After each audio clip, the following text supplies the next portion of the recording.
Hello अस्सलाम वालेकुम। तो आज मैं आपको एक्सरसाइज 1.4 सॉल्व कराऊंगा एंड मल्टीप्लिकेशन ऑफ मैट्रिसेस बताऊंगा। तो स्टार्ट में करता हूँ एक छोटी सी ट्रिक बता के आपको। तो मैंने अभी आपके सामने दो मैट्रिसेस के ऑर्डर लिखे। तो इस आप सपोज करने के पहला वाला ए मैट्रिस है एंड दूसरा वाला बी मैट्रिस है।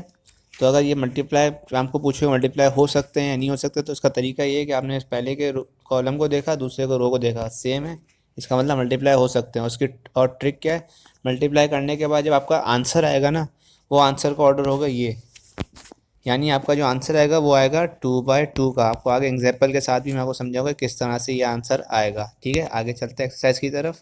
तो आपके सामने मैंने क्वेश्चन नंबर 1 खोला और मैंने इसका ऑर्डर लिख दिया। पहले का ऑर्डर है 2/2 और दूसरे का ऑर्डर है 2/1। तो मैंने क्या देखा कि इसका जो कॉलम है और इसका जो रो है वो दोनों सेम है। इसका मतलब क्या है, इसकी मल्टीप्लिकेशन हो सकती है। इसी तरह नेक्स्ट दिखाता हूँ।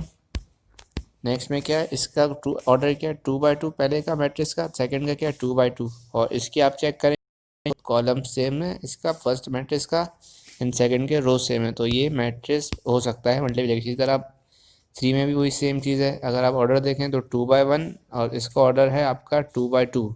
तो आपका जो पहले की कॉलम है और दूसरे का रो है वो सेम है, तो मल्टीप्लिकेशन हो सकती है। नेक्स्ट एक्सरसाइज पे चलते हैं। नेक्स्ट में आपको ये कंडीशन दी हुई ए एंड बी को मल्टीप्लाई करना है। तो सबसे पहले आपको तो ध्यान इसी बात का ही रखना है कि ऑर्डर चेक करना है। तो इसका ऑर्डर अगर मैं लिखूँ ए का तो 2/2 एंड बी का ऑर्डर मैं 2/1, तो ये दोनों आपका सेम है, इसका मतलब मल्टीप्लिकेशन हो सकती है। तो आपने मल्टीप्लाई किया। अब मल्टीप्लाई करने का तरीका ये होता है कि आपको पहले की रो को दूसरे कॉलम से मल्टीप्लाई करना होता है।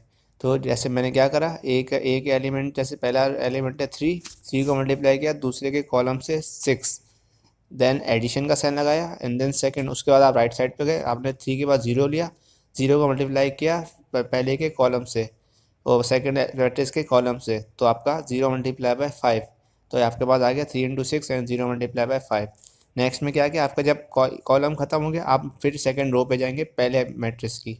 तो -1 × 6 +2 × 5, आपके पास ये मैट्रिक्स बन जाएगा एंड एंड में आपके पास एडिशन करके आपका आंसर आ जाएगा। अच्छा, एक इम्पॉर्टेंट बात ये है कि जब इसका आंसर आता है ना मैट्रिक्स का, उसका ऑर्डर आपके पास किस तरह निकालोगे आप, एक तो आपने देख के बता दिया कि ये 2/1 का है। दूसरा तरीका ये है कि जब आप मल्टीप्लाई करते हैं, हमेशा की बात आप जहन में रख लें कि जो सेकेंड मैट्रिक्स का कॉलम होंगे वही सेम कॉलम आपके आखिरी जो आंसर आएगा उसके होंगे एंड जो फर्स्ट मैट्रिक्स का रो है वही आपके सेम आंसर में होंगे। तो आप चेक कर लें। तो आपके पहले पहले में ए एलिमेंट था, ए में आपके जो रो है वो 2 है, तो आपके आंसर में भी रोज़ कितनी है 2। एंड आपके जो बी वाला मैट्रिक्स है उसका कॉलम कितने हैं 1, तो आपके आंसर में कॉलम कितने हैं 1। अच्छा, नेक्स्ट पे चलते हैं।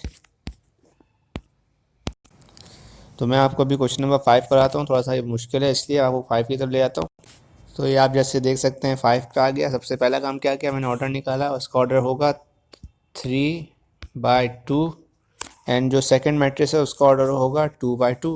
ऊपर लिख देता हूँ, मेरे पास जगह नहीं है। तो अगर हम चेक करना है मल्टीप्लिकेशन हो सकती है, तो मैं क्या करा, ये दोनों सेम है, तो इसका मतलब मल्टीप्लिकेशन हो सकती है। अब मैं मल्टीप्लाई करूँगा तो मल्टीप्लाई किस तरह करूँगा, पहले के रो को दूसरे कॉलम से, तो 1 को 4 से, 2 को 0 से। ये आपका कॉलम ख़त्म हो गए तो आप नेक्स्ट कॉलम पे चले गए।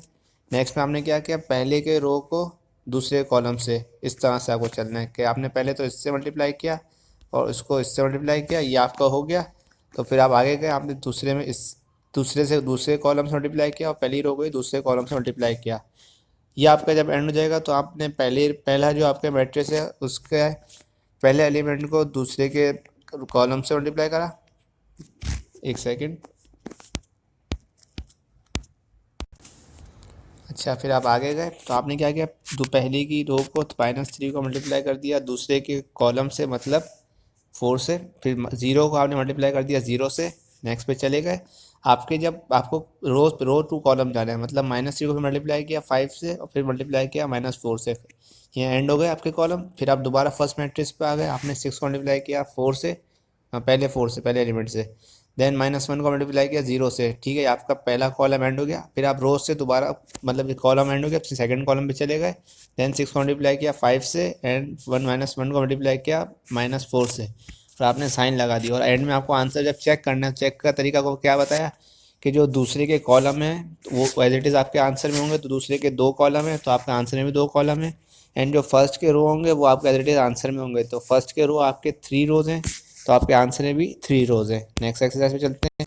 अच्छा, इसमें भी सबसे पहला काम ये कि आपने ऑर्डर निकाला, तो ऑर्डर तो 2 बाई 2 है तो इसका मतलब मल्टीप्लिकेशन हो सकती है दोनों की। नेक्स्ट में आपने ये किया कि पहले के वही सेम सिस्टम रखना है, पहले के रो को दूसरे के कॉलम से, तो मतलब 8 को multiply by 2 plus 5 multiply by -4।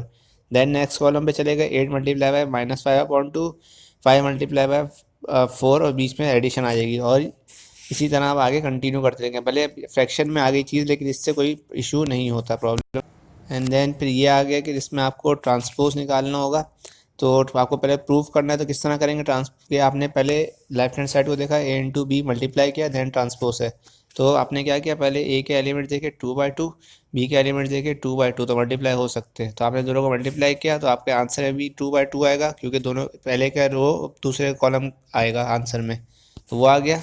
Next आपने क्या किया, उसका ट्रांसपोज ले लिया, तो आपने ट्रांसपोज क्या किया, रो को कॉलम बना दिया, तो -10 -17 2 एंड 4 बन गया।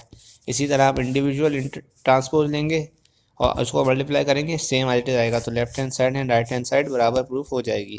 बस आज की वीडियो यहीं तक थी, उम्मीद है पसंद आई होगी।